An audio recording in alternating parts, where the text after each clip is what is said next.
بسم اللہ الرحمن الرحیم۔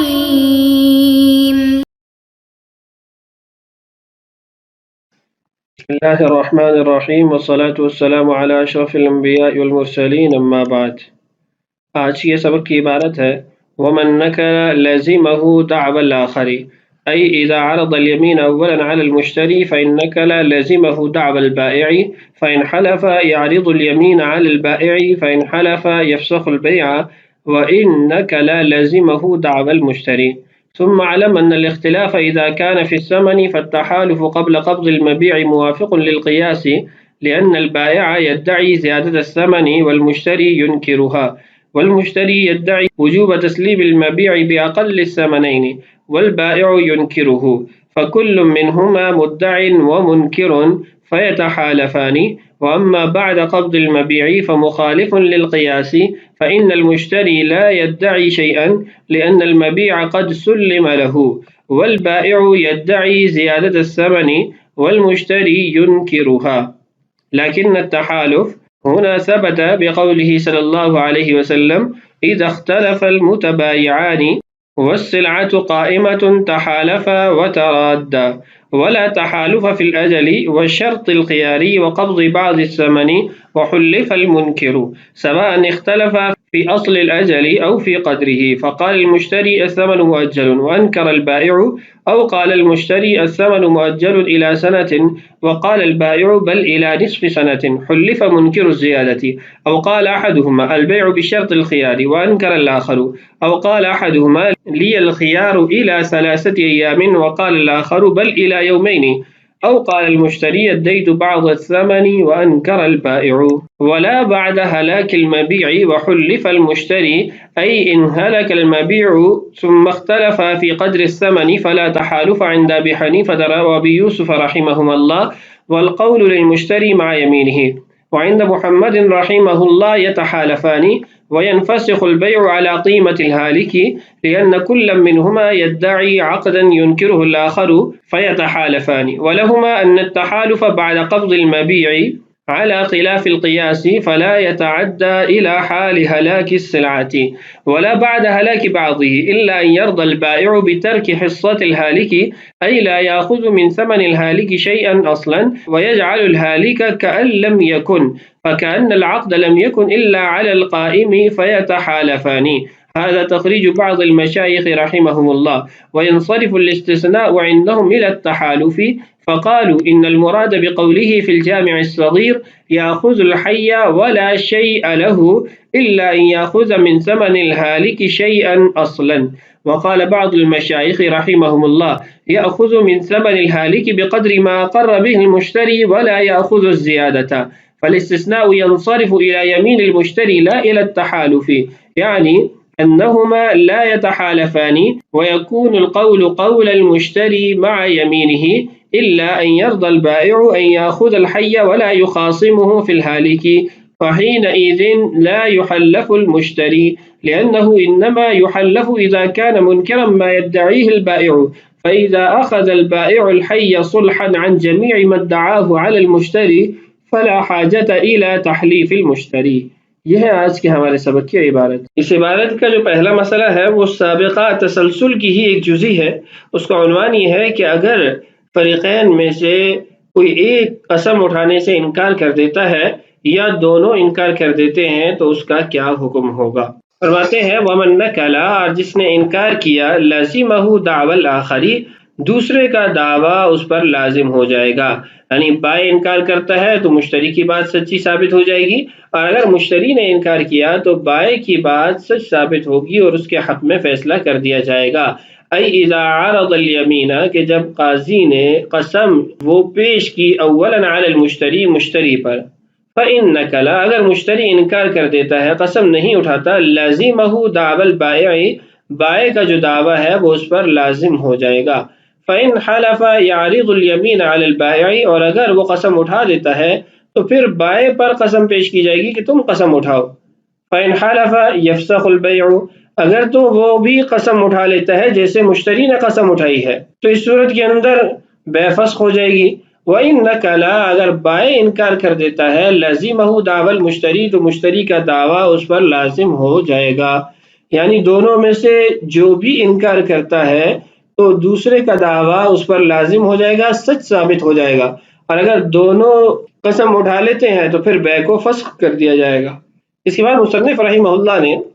ایک بحث ذکر کی ہے جس کے اندر یہ ثابت کیا ہے کہ اس باب کے اندر ہمیشہ ایسا نہیں ہوگا کہ ہر ایک مدعی اور ہر ایک منکر ہوگا تب جا کر تحالف ہوگا، بلکہ بعض امور اس بحث کے اندر ایسے بھی ہیں جس کے اندر قیاساً قسم دونوں سے نہیں لینی چاہیے، لیکن رسول اللہ صلی اللہ علیہ وسلم کے ارشاد کی وجہ سے دونوں سے قسم لی جاتی ہے. اس عنوان کے تحت مصنف رحمہ اللہ نے یہاں پر یہ مسئلہ ذکر کیا ہے کہ اگر ثمن کے بارے میں اختلاف ہو جاتا ہے تو اب اس کی دو صورتیں ہو سکتی ہیں. مشتری نے مبیع پر قبضہ کر لیا ہے یا پھر مشتری نے مبیع پر قبضہ نہیں کیا. فرماتے ہیں اگر مبیع پر قبضہ نہیں کیا پھر تو دونوں سے ہی قسم لی جائے گی، قیاس کے اعتبار سے بھی اور نص کے اعتبار سے بھی، اس لیے کہ بائع جو ہے وہ ثمن کے اندر اضافے کا دعویٰ کر رہا ہے اور مشتری اس کا انکار کر رہا ہے،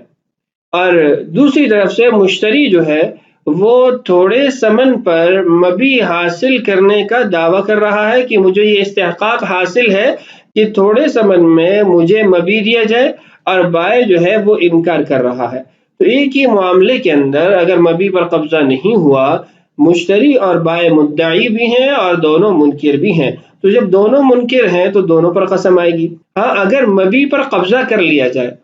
تو اس صورت کے اندر بھی ہوگا تو تحالف ہی، دونوں سے قسمیں لی جائیں گی، لیکن اگر قیاس کو دیکھا جائے تو پھر دونوں پر قسم نہیں آتی، اس لیے کہ مشتری کی طرف سے اب کوئی دعویٰ نہیں ہے، مشتری نے مبیع پر قبضہ کر لیا ہے. بائع کی طرف سے دعویٰ ہے کہ مجھے زیادہ ثمن ملنا چاہیے، میرا جو حق ہے وہ زیادہ قیمت کا ہے، کم قیمت کا نہیں ہے، اور مشتری اس کا انکار کر رہا ہے. تو اگر قیاس کو دیکھا جائے تو مشتری کی قسم کا اعتبار کیا جائے، لیکن چونکہ رسول اللہ صلی اللہ علیہ وسلم کا ارشاد ہے کہ اذا اختلف المتبايعان، جب خرید و فروخت کرنے والے آپس میں اختلاف کریں، والسلعة قائمة، اور اس حالت میں کہ جو مبیع ہے وہ قائم ہے، باقی ہے، ابھی تک ہلاک نہیں ہوا، اس کو استعمال نہیں کیا گیا، تحالف وترادا، دونوں قسمیں اٹھائیں گے، اور اگر دونوں قسمیں اٹھا لیتے ہیں تو اپنی اپنی چیزوں کو اپنے طرف لٹا لیں گے، یعنی ثمن مشتری کے حق میں اور مبیع جو ہے بائع کے حق میں چلا جائے گا. اور جیسا کہ ہم پڑھ چکے ہیں پہلے بھی اور آپ اصول کی کتابوں میں پڑھ چکے ہیں کہ جب کوئی چیز نص سے ثابت ہو جائے تو پھر قیاس کی اہمیت باقی نہیں رہتی، بلکہ پچھلی ویڈیو میں بھی یہ ذکر کیا تھا کہ قیاس کی جو آپ نے شرائط پڑھی تھی اس کے اندر ایک شرط یہ بھی تھی اللہ یکون فی مقابلۃ النص، کہ قیاس نص کے مقابلے میں نہ ہو. اگر نص وارد ہوا ہے، نص موجود ہے، تو وہ خلاف قیاس بھی ہو تو اس نص پر ہی عمل کیا جائے گا.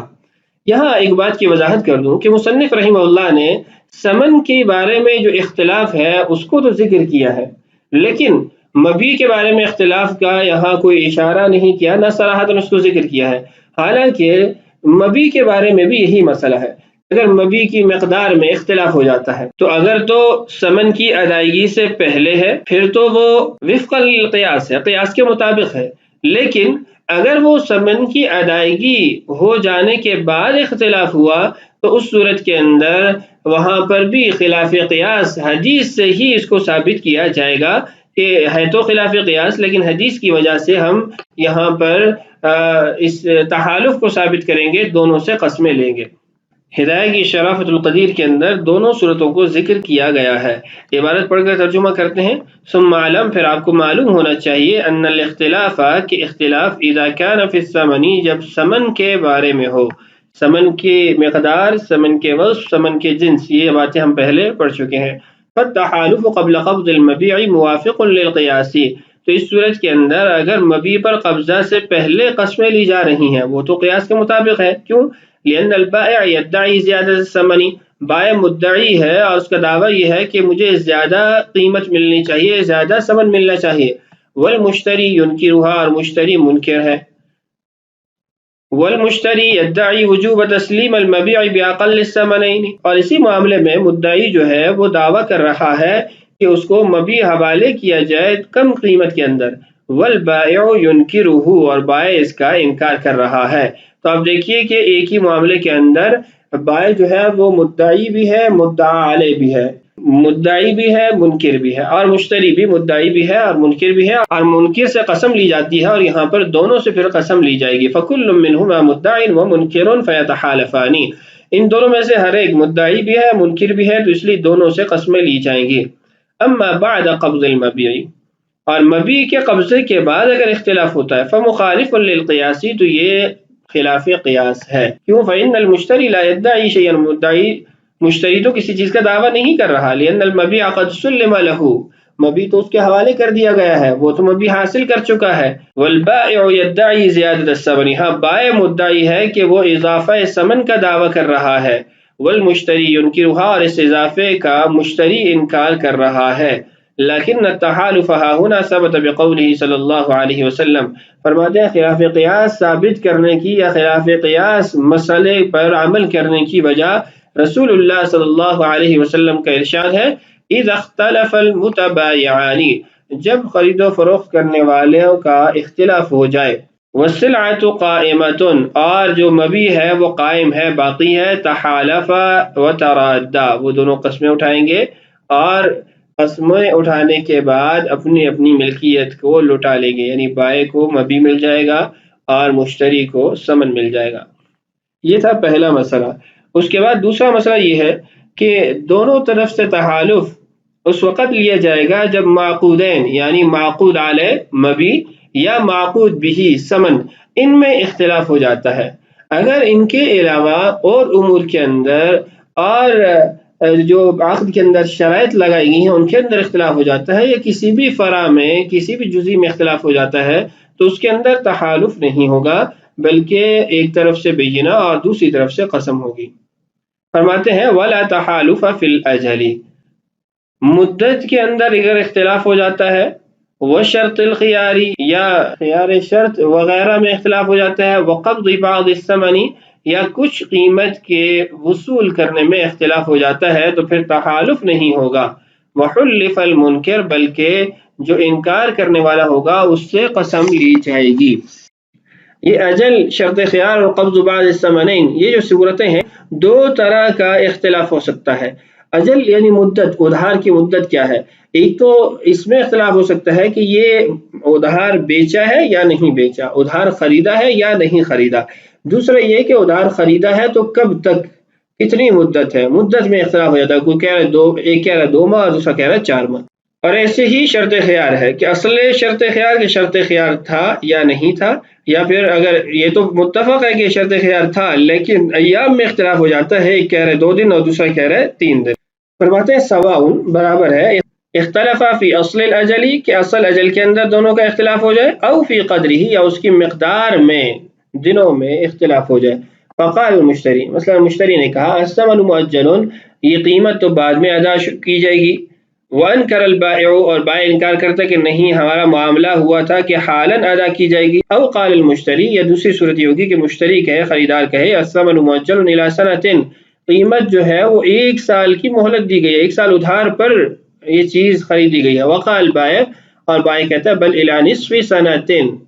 نہیں آدھے سال تک کی ہماری جو مدت ہے وہ طے ہوئی تھی، یعنی مدت طے ہوئی، اس پر اتفاق ہے، لیکن مقدار مدت میں اختلاف ہو جاتا ہے۔ وحلف منکر الزیادت، اس صورت کے اندر بھی اضافے کا انکار کرنے والا اس سے قسم لی جائے گی۔ او قال احدہما، اگلی شرط خیار کی صورت یہ ہے کہ ان دونوں میں سے ایک کہے البیع بشرط الخیار، کہ یہ جو خرید و فروخت ہوئی ہے یہ خیر شرط کے ساتھ ہوئی ہے۔ وانکر الاخر، دوسرا انکار کرتا ہے کہ خیر شرط نہیں تھا۔ او قال احدہما، یا ان دونوں میں سے ایک کہتا ہے لی الخیار الی 3 ایام، مجھے 3 دن تک کا خیار حاصل ہے۔ وقال الاخر، دوسرا کہتا ہے نہیں بل الی یومین، تمہیں خیار تو حاصل ہے لیکن 2 دن۔ تو یہ 4 صورتیں ہو گئی۔ او قال المشتری، یا مشتری نے کہا ادیت بعض الثمن، میں نے کچھ قیمت ادا کر دی ہے۔ وانکر البائع، اور بائع اس کا انکار کرتا ہے، تو اس صورت کے اندر بھی منکر سے قسم لی جائے گی۔ یہاں پر بعض الثمن کی جو قید لگائی گئی ہے یہ قید احترازی نہیں ہے، اگر اختلاف ہو جاتا ہے ادیت کل الثمن، پھر بھی یہی صورت ہوگی کہ ایک سے یعنی انکار کرنے والے سے قسم لی جائے گی۔ تو اوپر جو اجل، شرط خیار اور قبض بعد الثمن ہے، ان کی آگے مزید دو تقسیمات ہوتی ہیں جس سے 6 صورتیں قائم ہو جاتی ہیں۔ تو ان 6 صورتوں کے اندر بھی جو تحالف ہے وہ قائم نہیں ہوگا، بلکہ جو انکار کرنے والا ہوگا اس کی بات کا قسم کے ساتھ اعتبار کیا جائے گا۔ اس کے بعد مصنف رحمہ اللہ نے 2 مسئلے ذکر کیے ہیں۔ ایک یہ کہ اگر معقود علیہ یعنی مبی ہلاک ہو جاتا ہے مکمل طور پر، اس صورت میں تحالف ہوگا یا نہیں ہوگا، اور دوسرا یہ کہ اگر کچھ حصہ مبی کا ہلاک ہو جاتا ہے تو اس صورت کے اندر کیا دونوں سے قسم لی جائے گی یا ایک سے قسم لی جائے گی۔ تو پہلی صورت کو پڑھ لیتے ہیں کہ اگر مکمل طور پر مبی ہلاک ہو جاتا ہے تو کیا حکم ہے۔ ولا بعد ہلاک المبیع، اگر مبی ہلاک ہو جاتا ہے مکمل طور پر تو پھر بھی تحالف نہیں ہوگا۔ وحلف المشتری، مشتری سے، خریدار سے قسم لی جائے گی۔ ان ہلک المبیع، کہ مبی ہلاک ہو گیا، ثم اختلف فی قدر الثمن، پھر ان کا اختلاف ہو گیا مقدار ثمن میں، کتنی قیمت طے ہوئی تھی۔ فلا تحالف عند ابی حنیفہ و ابی یوسف رحمہم اللہ، شیخین کے نزدیک تحالف نہیں ہوگا۔ والقول للمشتری مع یمینہ، مشتری کی قسم کا اعتبار کیا جائے گا، اس کی بات کا قسم کے ساتھ اعتبار کیا جائے گا، اس لیے کہ بائع جو ہے وہ اضافہ ثمن کا دعویٰ کر رہا ہے اور مشتری اس کا منکر ہے۔ وعند محمد رحمہ اللہ یتحالفان، امام محمد رحمہ اللہ فرماتے ہیں دونوں سے قسم لی جائے۔ وینفسخ البیع علی قیمت الحالک، اور بیع ختم ہو جائے گی، اور جو ہلاک شدہ مبی ہے، ختم ہو جانے والا مبی ہے، اس کی بازار کی جو رائج قیمت ہے وہ ادا کی جائے گی، مشتری اس کو ادا کرے گا۔ کیوں؟ لأن كل منهما يدعي عقدا ينكره الآخر، اس لیے کہ بائع اور مشتری میں سے ہر ایک عقد کا، ایک معاملے کا دعویٰ کر رہا ہے جس کا دوسرا انکار کر رہا ہے۔ کہ بائع یہ دعویٰ کر رہا ہے مثلا میں نے تمہیں 10 کلو چاول 1000 میں بیچے، اور مشتری کہہ رہا ہے کہ نہیں، تم نے مجھے 500 روپے میں 10 کلو چاول بیچے۔ تو دونوں ایک عقد کا دعویٰ کر رہے ہیں، ایک 500 کے بدلے میں اور ایک 1000 کے بدلے میں، اور دونوں ایک دوسرے کی مخالفت کر رہے ہیں، انکار کر رہے ہیں، اس لیے دونوں سے قسم لی جائے، اور جب دونوں قسم اٹھا لیں تو اس صورت کے اندر بیع کو فسخ کر دیا جائے، اور مبی جو ہلاک ہو چکا ہے اس کی جو بازار کی رائج قیمت ہے وہ بائع کو ادا کی جائے گی۔ وَلَهُمَا، شیخین کی دلیل، ان التحالف بعد قبض المبیع، کہ مبی پر قبضہ کرنے کے بعد دونوں طرف سے یعنی فریقین سے قسم لینا، اعلی خلاف القیاس، خلاف قیاس ثابت ہے۔ فلا يتعدى الى حال ہلاک السلعۃ، مبی کے ہلاک ہونے کی حالت کی طرف اس کو نہیں لے جایا جائے گا، اس کی طرف تجاوز نہیں کرے گا۔ چونکہ پہلے یہ بات آپ کو بتائی تھی کہ مبی پر قبضے کے بعد تحالف یہ خلاف قیاس ثابت ہے، اور یہ دوسرا قاعدہ بھی آپ پڑھ چکے ہیں کہ ما ورد مخالفا للقیاس فغیرہ لا یقاس علیہ، کہ جو چیز خلاف قیاس ثابت ہوتی ہے، نص خلاف قیاس ثابت ہوتی ہے، اس پر دوسرے امور کو قیاس نہیں کیا جا سکتا۔ تو مبی جب ہلاک ہو چکا ہے، اب اس صورت کو اس صورت پر قیاس نہیں کر سکتے جو حدیث سے ثابت ہے، اور حدیث کے اندر تو واضح موجود ہے والسلعۃ قائمۃ، مبی باقی ہے، مبی ہلاک نہیں ہوا۔ تو جس مسئلے کو ابھی ہم پڑھ رہے ہیں اس کے اندر تو مبی ہلاک ہے، تو جب مبی ہلاک ہے تو ہم اس نص کو ایسے امر کی طرف نہیں لے جائیں گے قیاساً جو اس نص سے ثابت نہیں ہوتا۔ اس کے بعد اسی مسئلے کی اگلی جزئی ہے کہ اگر مکمل طور پر تو مبی ہلاک نہیں ہوتا لیکن مبی کا کچھ حصہ ہلاک ہو جاتا ہے، تو اس صورت کے اندر تحالف ہوگا یا یک طرفہ قسم لی جائے گی۔ اس مسئلے کی صورت یوں قائم ہوگی کہ آپ نے یہ دعویٰ کیا کہ میں نے علی سے 2 بکریاں 10,000 میں خریدی تھی، اور صورتحال یہ ہے کہ آپ نے اس مبی پر قبضہ بھی کر لیا تھا اور ان میں سے ایک بکری ہلاک بھی ہو گئی، کچھ حصہ اس کا یعنی ہلاک ہو گیا، 2 آپ نے ایک ہی عقد میں خریدی تھی اور دونوں کی قیمت بھی برابر ہے۔ اور اس بکری کے ہلاک ہونے کے بعد یعنی ایک بکری کے ہلاک ہونے کے بعد جو بائع ہے وہ یہ دعویٰ کرتا ہے کہ نہیں، میں نے آپ کو 20,000 کے بدلے میں 2 بکریاں بیچی تھیں۔ تو کیا آپ دونوں سے یعنی بائع اور مشتری دونوں سے حلف لیا جائے گا، قسم لی جائے گی، یا پھر ایک سے قسم لی جائے گی؟ اس مسئلے میں فقہائے حنفیہ کا اختلاف ہے، اور اس اختلاف کی جو بنیادی وجہ ہے وہ امام محمد رحمہ اللہ کی جامع الصغیر کے اندر ایک عبارت ہے کہ حضرت امام محمد رحمہ اللہ فرماتے ہیں اذا اختلف بعد ہلاک احد العبدین لم يتحالفا، کہ اگر اختلاف ہو جاتا ہے ثمن کے اندر، ایک غلام یعنی دو غلاموں میں سے ایک غلام کے ہلاک ہونے کے بعد تو پھر دونوں سے قسم نہیں لی جائے گی۔ والقول للمشتری مع یمینہ عند الامام، امام ابو حنیفہ رحمہ اللہ کے مذہب کے مطابق مشتری کی بات کا اعتبار کر لیا جائے گا اس کی قسم کے ساتھ، الا مگر یہ جو استثناء ہے نا، اس استثناء کی وجہ سے دو صورتیں قائم ہوگی۔ ان یشاء البائع کہ بائع راضی ہو جائے، ان یاخذ الحی ولا شیء له کہ وہ زندہ جو غلام ہے اس کو لے لے، اور جو غلام مر گیا ہے اس کے بارے میں کسی قسم کا مطالبہ نہ کرے، اس کو کچھ بھی اس سے حاصل نہ ہو۔ اب یہ جو اللہ ہے، استثناء ہے، اس میں اختلاف ہو گیا کہ امام محمد رحمہ اللہ کی منشا وہ لم یتحالفا الا ان یشاء ہے، یا پھر والقول للمشتری مع یمینہ الا ان یشاء البائع، کہ یہ جو استثناء ہے یہ تحالف سے استثناء ہے، یا پھر یہ جو استثناء ہے یہ یمین سے، مشتری کی قسم سے استثناء ہے۔ جمہور فقہائے حنفیہ ان کے نزدیک استثناء جو ہے وہ لم یتحالفا سے ہے، اور مبسوط کی جو عبارت ہے وہ بھی اس پر دلالت کرتی ہے کہ انہوں نے صراحتاً لکھا لم یتحالفا الا ان یرضى البائع ان یاخذ القائم، ان کا استثناء من التحالف وہ واضح ہے،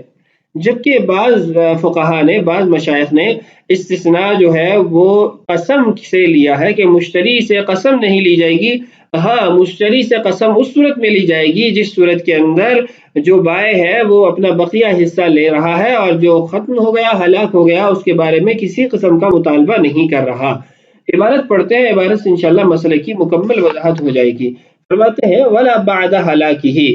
اب یہاں پر دو صورتیں ہو سکتی ہیں، لا التحالف بعد ہلاکہ یا پھر لا یمین المشتری بعد ہلاک بعضہ، بعض مبی کے ہلاک ہونے کے بعد تحالف نہیں لیا جائے گا۔ ہم تحالف کا ہی ترجمہ کرتے ہیں۔ الا ان یرضى البائع، مگر بائع راضی ہو جائے، بترک حصۃ الہالک، کہ جو چیز ہلاک ہو گئی اس کے مطابق جو سمن بن رہی تھی، جو اس کی سمن تھی وہ میں چھوڑ رہا ہوں، اس صورت کے اندر دونوں کا آپس میں تحالف ہو جائے گا، دونوں سے قسم لے لی جائے گی۔ ای لا یاخذ من ثمن الہالک شیئا اصلا، کہ بائع یہ کہہ دے یا اس بات پر راضی ہو جائے کہ جو مبی ہلاک ہو گیا میں کلیتاً اس سے بری ہوتا ہوں، اس کا کسی قسم کے سمن کا مطالبہ نہیں کرتا۔ وَيَجْعَلُ الْهَالِكَ كَأَن لَّمْ يَكُن، وہ ہلاک شدہ مبی کو ایسے ہی کر دے جیسے وہ تھا ہی نہیں، یعنی ان کا جو عقد ہوا وہ ایک ہی بکری پر یا ایک ہی غلام پر ہوا۔ فَكَأَنَّ الْعَقْدَ لَمْ يَكُنْ إِلَّا عَلَى الْقَائِمِ، تو اس کا نتیجہ یہ نکلے گا کہ بائع اور مشتری کا جو آپس میں معاملہ ہوا خرید و فروخت کا، وہ حالیہ جو مبی قائم ہے، باقی ہے، اسی پر ہوا ہے، ہلاک شدہ مبی تھا ہی نہیں۔ فَيَتَحَالَفَانِ، تو اب شرط مکمل ہے کہ وَالسِّلْعَةُ قَائِمَةٌ، کہ جو مبی ہے وہ قائم ہے، اور مبی جو ہلاک ہے اس کو تو مبی کے مصداق سے ہی نکال دیا، اس کو کأن لم یکن تھا ہی نہیں ایسا بنا دیا، تو اس صورت کے اندر یتحالفان، دونوں سے قسم لے لی جائے گی، اس لیے کہ تحالف کی شرط اب پوری ہے کہ والسلعۃ قائمۃ۔ یہ تو تھا پہلا ترجمہ۔ اس کے بارے میں فرماتے ہیں ھذا تخریج بعض المشائخ رحمہم اللہ، یہ بعض مشائخ کی تخریج ہے، ان کی شرح ہے، اور مبسوط کے اندر بھی یہی ہے، انہوں نے بھی اس کی ایسی شرح کی ہے۔ وَيَنصَرِفُ الِّسْتِثْنَاءُ عِندَهُمْ إِلَى التَّحَالُفِ، ان کے نزدیک استثناء جو ہے اس کا مرجع، اس کا مستثنیٰ من وہ تحالف ہے، یعنی عبارت یوں ہوگی وَلَا التَّحَالُفُ بَعْدَ هَلَاكِ بَعْضِهِ، کہ اگر بعض مبی ہلاک ہو جاتا ہے تو ان دونوں سے قسم نہیں لی جائے گی، ہاں اس صورت میں دونوں سے قسم لی جائے گی ان یرضى البائع بترک حصۃ الہالک، کہ بائع اپنے ہلاک شدہ مبی کے حصہ سے بری ہو جائے، اس صورت میں دونوں سے آپ قسم لے سکتے ہیں۔ فقالو، تو انہوں نے پھر الجامع الصغیر کی عبارت کی جو تشریح کی وہ یہ ہے، ان المراد بقولی فی الجامع الصغیر، الجامع الصغیر کے اندر امام محمد رحمہ اللہ نے جو فرمایا یاخذ الحی ولا شیء له، کہ جو زندہ غلام ہے اس کو لے گا، اور جو مر گیا اس کے لیے اس کا کوئی حق نہیں ہوگا۔ لا یاخذ من ثمن الہالک شیئا اصلا، اس کا مطلب یہ ہے کہ ہلاک شدہ مبی اس کی قیمت کا وہ بالکل کسی بھی اعتبار سے مستحق نہیں ٹھہرے گا۔ تو یہ پہلی تشریح تھی اس استثناء کی تحالف کے اعتبار سے۔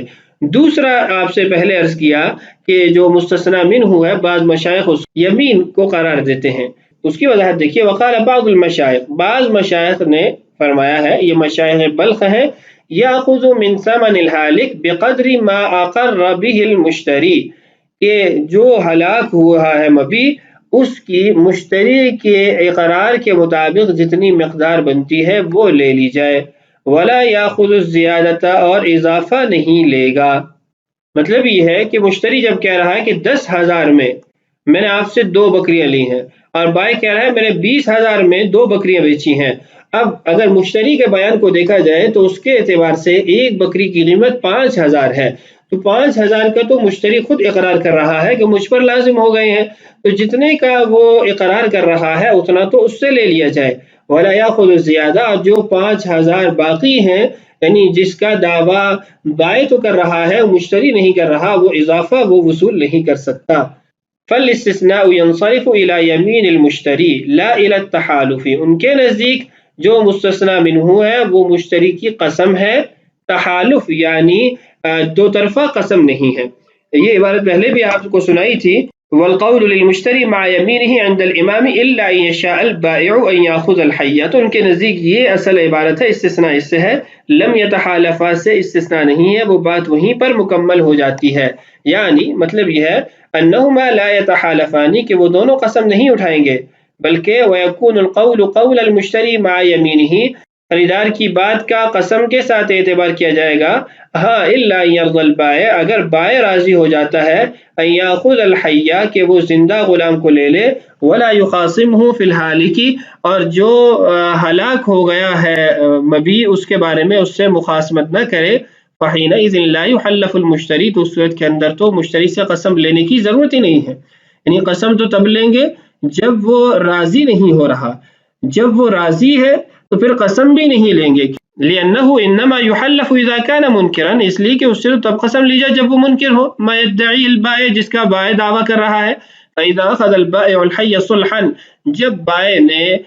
صلح کے طور پر زندہ غلام لے لیا، عن جمیع ما ادعاه على المشتری، تمام اس دعویٰ کے بدلے میں جو مشتری پر اس نے کیا، فلا حاجت الى تحلیف المشتری، تو اس صورت کے اندر خریدار سے قسم لینے کی ضرورت باقی نہیں رہتی۔ یہ تمام جو آپ نے تفصیلات سنی ہیں یہ عند الامام، جیسے الجامع الصغیر کے عبارت میں بھی تھا کہ امام ابو حنیفہ رحمہ اللہ کا مذہب ہے، امام محمد رحمہ اللہ کا اپنا مذہب وہ سابقہ مسئلے کے اندر بھی گزر چکا ہے، کہ انہوں نے سابقہ مسئلے میں بھی یہ کہا تھا کہ اگر مبی ہلاک بھی ہو جاتا ہے پھر بھی تحالف ہوگا، دونوں سے قسم لی جائے، اور اگر دونوں قسم اٹھا لیتے ہیں،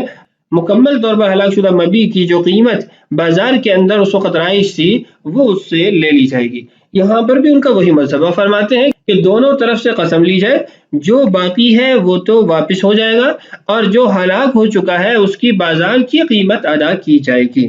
تو بہرحال یہ تھا آج کا ہمارا سبق، جس کے اندر ہم نے الجامع الصغیر کی عبارت کی وضاحت بھی پڑھی ہے۔ اللہ تعالیٰ سے دعا ہے اللہ تعالیٰ ہمارے لیے اسباق کی تکمیل آسان فرمائے، اللہ تعالیٰ ہم سب کا حامی و ناصر ہو۔ السلام علیکم ورحمۃ اللہ وبرکاتہ۔